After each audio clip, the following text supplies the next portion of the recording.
নমস্কাৰ আকৌ স্বাগত জনাইছোঁ অনুপম সৃষ্টি ইউটিউব চেনেললৈ। আজি আমি অসম টেট 2021 মেথমেটিক্সৰ সম্পূৰ্ণ 30টা প্ৰশ্নৰ উত্তৰ কৰিব গৈ আছোঁ। সকলোৱে নিজৰ নিজৰ উত্তৰসমূহ মিলাই ল'ব।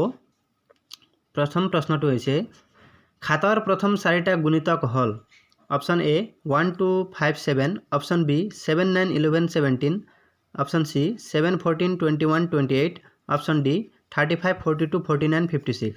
ইয়াৰ শুদ্ধ উত্তৰটো হৈছে option C 7 14 21 28। Next question 0.9 into 0.008 equal to কিমান? ইয়াৰ অপশ্যনসমূহ হৈছে option A 7.2, option B 0.72, option C 0.072, option D 0.0072। ইয়াৰ শুদ্ধ উত্তৰটো হৈছে অপশ্যন ডি 0.0072। 3 নম্বৰ প্ৰশ্নটো হ'ল এটা ত্ৰিভুজৰ মৌলৰ সংখ্যা হ'ল option A 3, option B 4, option C 5, option D 6। ইয়াৰ শুদ্ধ উত্তৰ হৈছে অপশ্যন ডি 6। নেক্সট কুৱেশ্যন এটা চুঙাৰ ব্যাস 5 সেন্টিমিটাৰ আৰু আয়তন 650 মিটাৰ কিউব হ'লে চুঙাটোৰ উচ্চতা হ'ল option A 40 centimetre, option B 25 centimetre, option C 33 centimetre, option D 45 centimetre. ইয়াৰ শুদ্ধ উত্তৰটো হৈছে অপশ্যন সি 33 সেন্টিমিটাৰ। 5 নম্বৰ প্ৰশ্নটোৰ এনেধৰণৰ আছে তলৰ কোনটো 68ৰ উৎপাদক নহয়? অপশ্যনসমূহ এ 2, বি 4, সি 6, ডি 17। ইয়াৰ শুদ্ধ উত্তৰটো হৈছে অপশ্যন সি 6। 2ৰে 68 যাব, 4ৰে যাব আৰু 17ৰে যাব, কিন্তু 6ৰে নাযায়, সেইটো হৈছে উৎপাদক 6। 6 নম্বৰ প্ৰশ্নটো হৈছে নৰ প্ৰথম 5টা গুণিতকৰ গড় কিমান? নৰ প্ৰথম 5টাৰ গুণিতক কিমান হয়? Option A 20, option B 27, option C 30, option D 35। নৰ ইয়াত আমি কৰি যাব পাৰিম 9 into 1 = 9, 9 into 2 = 18, 9 into 3 = 27, 9 into 4 36, 9 into 5 45। ইয়াক যদি আমি যোগ কৰোঁ,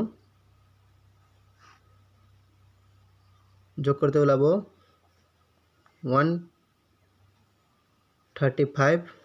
কেইটা আছে 1 2 3 4 5, 5ৰে হৰণ কৰি দিয়ক 5 2 গুণ 10, 5 7 গুণ 35।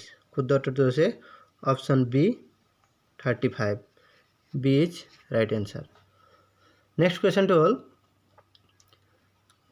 তলৰ সংখ্যাবোৰৰ পৰা অমিলটো বাছি উলিওৱা। অমিলটো কোনটো আছে? তলৰ সংখ্যাবোৰৰ পৰা অমিলটো বাছিব কৈছে। অপশ্যন এ 25, 36, 64 আৰু 78।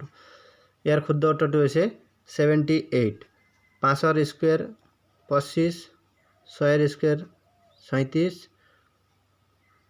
8ৰ স্কুৱেৰ 64, কিন্তু 78ৰ স্কুৱেৰ নাই, সেইকাৰণে এইটো হৈছে ইয়াৰ অমিলটো।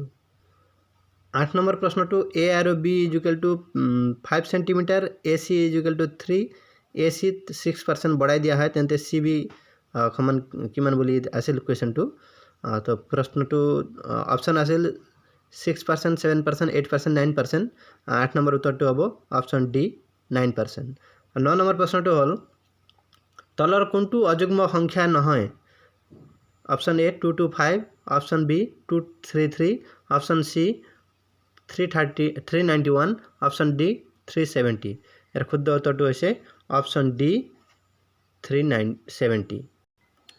10 নম্বৰ প্ৰশ্নটো হ'ল 5জন মানুহে এটা কাম 10 দিনত কৰিলে সেই কামটো এজন মানুহে কিমান দিনত কৰিব? গতিকে ইয়াৰ শুদ্ধ উত্তৰটো কি হ'ব আপোনালোকে চাই লওক। অপশ্যন এ 50 দিনত, অপশ্যন বি 25 দিনত, অপশ্যন সি 15 দিনত, অপশ্যন ডি 30 দিনত।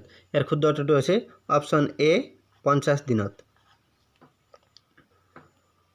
Next question 11 number question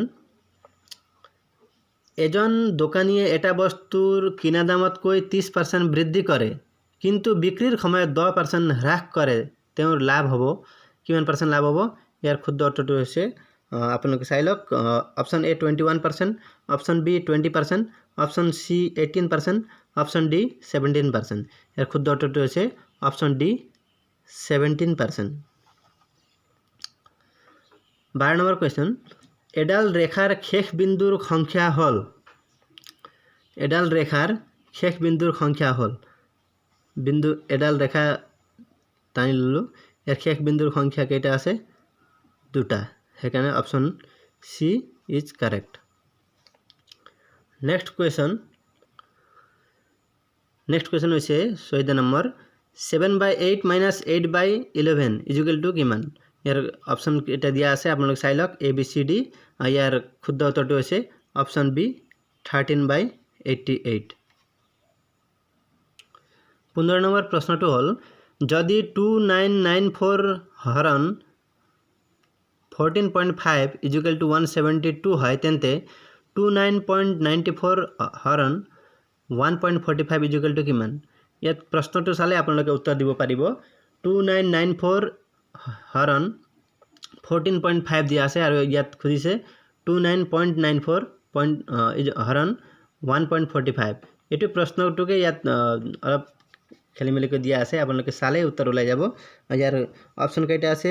option A 0.172, option B 1.72, option C 17.2, option D 172।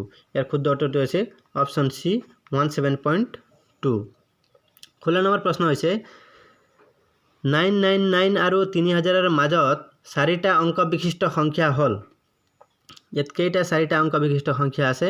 999 পৰা আপুনি 1000 গ'লে 1 সংখ্যা হ'ব আৰু তাৰপিছত 3000 লৈকে আৰু 2000টা সংখ্যা হ'ব। আপোনালোকে 3000 পৰা 999 বিয়োগ কৰি দিলে কিমান ওলাব? 2001। ইয়াৰ শুদ্ধ উত্তৰটো হৈছে option D 2001। Next question 17 number, যদি x = 9 + 4√5 হয়, √x - 1/√x ৰ মান কিমান? ইয়াৰ শুদ্ধ উত্তৰটো আপোনালোকে কৰি চাব। অপশ্যনসমূহ ইয়াত দিয়া আছে। Option A 4, option B 4√5, option C 4√3, option D 4.5। তো ইয়াৰ শুদ্ধ উত্তৰটো হৈছে অপশ্যন এ 4। নেক্সট কুৱেশ্যন 18 নম্বৰ, তলত দিয়া কোন তিনিটা কোণেৰে এটা ত্ৰিভুজ আঁকিব পাৰি? তলত দিয়া কোন তিনিটা কোণেৰে ত্ৰিভুজ আঁকিব পাৰি? ইয়াত আপোনালোকে এটা ত্ৰিভুজৰ আঁকিব নোৱাৰি বুলি কৈছে। ইয়াত কুৱেশ্যনটো আমি আঁকিব কিহেৰে পাৰি এইটো জানো চাগে নিশ্চয়। 180 ডিগ্ৰী হ'লে এটা ত্ৰিভুজ হয় আৰু ইয়াত আপোনালোকে চাব option A 75 degree, 55 degree, 60 degree, option B 60 degree, 35 degree, 85 degree এনেকৈ দিয়া আছে। ইয়াত আপোনালোকে যোগ কৰি চাব 180 হ'বৰ কাৰণে এই তিনিটাতে 180 হ'ব, গতিকে অপশ্যন এটো ৰাইট এনচাৰ। ইয়াত 190 ওলাব, সেইকাৰণে এইটো দি ত্ৰিভুজ আঁকিব নোৱাৰি। 19 নম্বৰ প্ৰশ্নটো হ'ল 27 হৰণ 9 হৰণ 3। ইয়াত দিয়া আছে, ব্ৰেকেটৰ ভিতৰৰ কামটো কৰি ল'ব প্ৰথমতে। তাৰপিছত আপোনাৰ কি ওলাব? অপশ্যনবিলাক আছে 3, 6, 9, 27। তো 9ক 3ৰে হৰণ কৰিলে 3বাৰ যাব আৰু আপোনাৰ 27ৰে হৰণ কৰিব লাগিব। 27ক 9ৰে হৰণ কৰিলে কিমান ওলাব? তো ইয়াৰ শুদ্ধ উত্তৰটো হ'ব option C 9। Next question 20 number, 9 আৰু 15ৰ লঘিষ্ঠ সাধাৰণ গুণিতক হ'ল 45, 50, 55, 60 দিয়া আছে। ইয়াৰ শুদ্ধ উত্তৰটো হ'ব অপশ্যন এ 45। 21 নম্বৰ কুৱেশ্যন, 1.44 হৰণ 1.2 = কিমান? Option A 1.2, option B 12, option C 0.12, 0.12, option D 120। ইয়াৰ শুদ্ধ উত্তৰটো হ'ব অপশ্যন এ 1.2। নেক্সট কুৱেশ্যন 22 নম্বৰ, NMEICT ইনফৰমেশ্যন কমিউনিকেশ্যন টেকন'লজি কোনটো বৰ্ষত আৰম্ভ হৈছিল? ইয়াৰ শুদ্ধ উত্তৰটো আপোনালোকে নিশ্চয় জানে। Option A 2009, option B 2010, option C 2011, option D 2013। ইয়াৰ শুদ্ধ উত্তৰটো হ'ব অপশ্যন এ 2009। 23 নম্বৰ প্ৰশ্নটো হ'ল দুটা নিৰ্দিষ্ট বিন্দুৰ মাজেৰে কেইডাল সৰল ৰেখা অংকন কৰিব পাৰি। দুটা নিৰ্দিষ্ট বিন্দুৰ মাজেৰে কেইডাল সৰল ৰেখা অংকন কৰিব পাৰি। উত্তৰটো হ'ব অপশ্যন এ এডাল। নেক্সট কুৱেশ্যন, যুগ্ম মৌলিক সংখ্যাটো হ'ল 24 নম্বৰ। যুগ্ম মৌলিক সংখ্যাটো হ'ল 0 1 2 3 দিয়া আছে। ইয়াৰ যুগ্ম মৌলিক সংখ্যাটো আপোনালোকে জানে চাগে, অপশ্যন সি 2। 25 নম্বৰ কুৱেশ্যন, এটা বৰ্গৰ বাহু হাফ সেন্টিমিটাৰ হলে পৰিসীমা হ'ব। ইয়াৰ অপশ্যন দিয়া আছে 1 সেন্টিমিটাৰ, 2 সেন্টিমিটাৰ, 1.5 সেন্টিমিটাৰ, 2.5 সেন্টিমিটাৰ। ইয়াৰ শুদ্ধ উত্তৰটো হ'ব 2 সেন্টিমিটাৰ। অপশ্যন বি 2 সেন্টিমিটাৰ শুদ্ধ উত্তৰ। নেক্সট কুৱেশ্যন, এটা বৰ্গৰ বাহুৰ দৈৰ্ঘ্য এ হলে কালি হ'ব। ইয়াত অপশ্যন দিয়া আছে a square twice a 4a। তো ইয়াৰ শুদ্ধ উত্তৰটো হ'ব অপশ্যন বি a স্কোয়াৰ। 27 নম্বৰ প্ৰশ্ন, ধৰা হ'ল দুটা সংখ্যাৰ লসাগু আৰু গসাগু ক্ৰমে 276 আৰু 3 হয়। যদি তাৰে এটা সংখ্যাৰ 1/3 মান 23 হয়, আনটো সংখ্যা হ'ব। ইয়াৰ শুদ্ধ উত্তৰটো হ'ব আপোনালোকে নিশ্চয় জানে, অপশ্যন এ 10 আছে, অপশ্যন বি 23, অপশ্যন সি 12, অপশ্যন ডি 92। ইয়াৰ শুদ্ধ উত্তৰটো হৈছে অপশ্যন সি 12। 28 নম্বৰ প্ৰশ্ন, তলৰ কোনটো প্ৰকৃত ভগ্নাংশ? অপশ্যন এ হাফ 1/2 দিয়া আছে, অপশ্যন বি 3/2 দিয়া আছে, অপশ্যন সি 5/3, অপশ্যন ডি 7/5। আৰু আপোনালোকে নিশ্চয় জানে প্ৰকৃত ভগ্নাংশত তলৰ যেটো মান আছে সেটো ডাঙৰ হ'ব লাগিব, গতিকে অপশ্যন এ টো শুদ্ধ 1/2। নেক্সট প্ৰশ্ন 29 নম্বৰ প্ৰশ্ন, 12 আৰু 30ৰ সাধাৰণ উৎপাদক হ'ব। 12 আৰু 30ৰ সাধাৰণ উৎপাদক বুলি ক'লে আপোনালোকে দুটা সংখ্যাকে পূৰণ যাব পৰা হ'ব লাগিব, হৰণ যাব পৰা হ'ব লাগিব।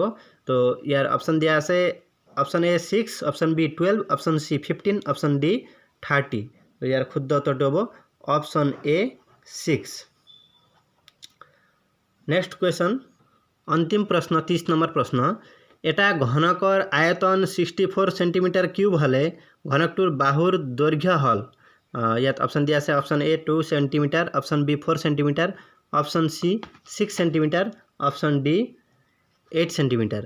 ইয়াৰ শুদ্ধ উত্তৰটো হ'ব অপশ্যন বি 4 সেন্টিমিটাৰ। আপোনালোকে 4 কিউব কৰিলে ওলাই যাব, ইয়াৰ উত্তৰ 64 হ'ব। গতিকে 30টা প্ৰশ্নৰ উত্তৰ দিয়া হৈছে।